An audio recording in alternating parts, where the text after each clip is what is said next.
So my name is Dr. Norma Thomas, and this is the first in a series of recordings on the history of African Americans in Uniontown, Pennsylvania, and the surrounding Fayette County.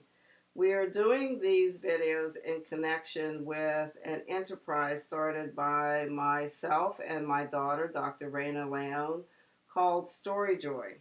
And our hope is that populations that have been marginalized through work of StoryJoy can find their best lives by telling their stories, both past, which will impact how their stories are and lives are lived in the future. So I want to start with talking about Baker Alley. And I'm going to read from an article that I wrote several years ago, and at the end I will let you know how you can get in touch with me to get a full copy of the article if you are interested. So much of the history written of African Americans in Uniontown begins with the wave of this group coming to the region to find jobs in the coal industry, initially after World War I and the period called the Great Migration. However, Uniontown's proximity to the Mason-Dixon line contributed to a significant amount of slave traffic through the area. Slaves were helped along this route, often on their way to Canada. Uniontown became a major stop on the Underground Railroad, where some citizens expressed anger about seeing the injustice of slaves roped together as they walked along the route. In a quote that says, "Negro slaves were frequently seen on the national road. The writer has seen them driven over the road, arranged in couples and fashioned to a long, thick rope or cable like horses." In 1996, the city of Uniontown, which was incorporated in 1776 for its bicentennial celebration, commemorated one of the stations on the Underground Railroad in Fayette County by placing a monument in Baker Alley near 325 East Main Street. The inscription on the monument that's located directly on Main Street, Route 40, and also in a marker in Baker Alley itself says, "The path to freedom led this way for slaves fleeing the South in the years before the Civil War. Here they were given haven and helped along their journey by local people, through one of the key stations on the Underground Railroad in a house on Baker Alley." In a book in 1913 by Hayden, he talks about a stable in the alley which provided teams of horses and wagons in which fugitives made their escape during the night. He also speaks of agents hiding runaways under floorboards in their homes when slave catchers appeared to look for the escapees.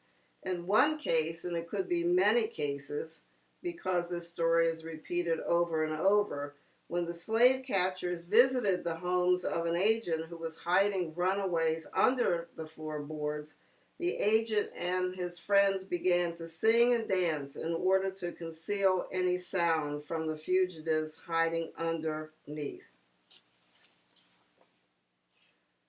Stories also have it that part of the Underground Railroad in this area was truly underground because it passed through tunnels under the John Wesley AME Zion Church. This church is at the corner of East Main Street and C. Wright Avenue, direct access to Route 40. And so later in this video, again, if you want to contact me about going in John Wesley AME Zion Church and seeing those tunnels, at least the doorways to those tunnels are accessible. In John Wesley Church, I have been informed that the bell that was in the bell tower and still exists in the church was rung every time a slave made their way to freedom. We often think of the North not having slaves, but as I've just described, the North did have slaves. According to a book by But a story in 1993, in the original 1790 census, there were 282 slaves in Fayette County, which equated to one black slave for every 46 whites.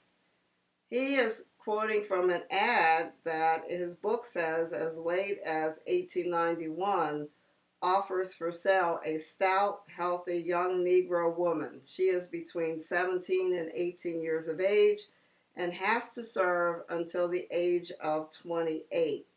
This age of 28 may be related to a 1780 law that children born into slavery had to be freed by the age of 28 in Pennsylvania. Sections of Uniontown where African Americans lived were called Haiti. I'm not sure the origin of why. This is supposedly a common name given to African American sections of towns. According to an author, George Sweetum, in the immediate area there were 4 major underground routes, one entering Fayette County from Maryland over the National Pike, which I just described, east on the same route from Wheeling towards Washington, the city of Washington, north from Morgantown to Uniontown, and another from Cumberland to Bedford, and north on to Altoona. Because of the Fugitive Slave Act of 1850, even free African Americans were in danger of being rounded up and sent back into slavery. The literature in this area describes very few white people who were willing to play an active role as abolitionists or in Uniontown. There were a few. There were also a number of African Americans on the Underground Railroad serving as conductors. 11 of them that are named are Joe Benson and Matthew Chalfont, in fact, are 2 white abolitionists, but the 11 African Americans were Joe Black, John and Joseph Jackson, Polton McClure, Jacob B. Miller, Thomas Walker, Joe Wares, Cato Webster, Howard Wallace, John Payne, and a Mr. Curry, who is listed many, many times in the literature. In more recent years, the Black Homecoming Committee that operated from 1985 to 2011 held celebrations in Baker Alley to commemorate the freedom of African Americans coming over the Cumberland route. And so those celebrations ended, but I would like to think with all the emphasis now on Juneteenth that maybe this is something we can revive again and have celebrations again in Baker Alley to commemorate the freedom of African Americans making their way to freedom through Uniontown, Pennsylvania. So thank you for listening, and this is the first in a series, and I hope you'll be able to use this for learning more about Fayette County's journey into freedom. And I look forward to hearing from you and hope you enjoy this series.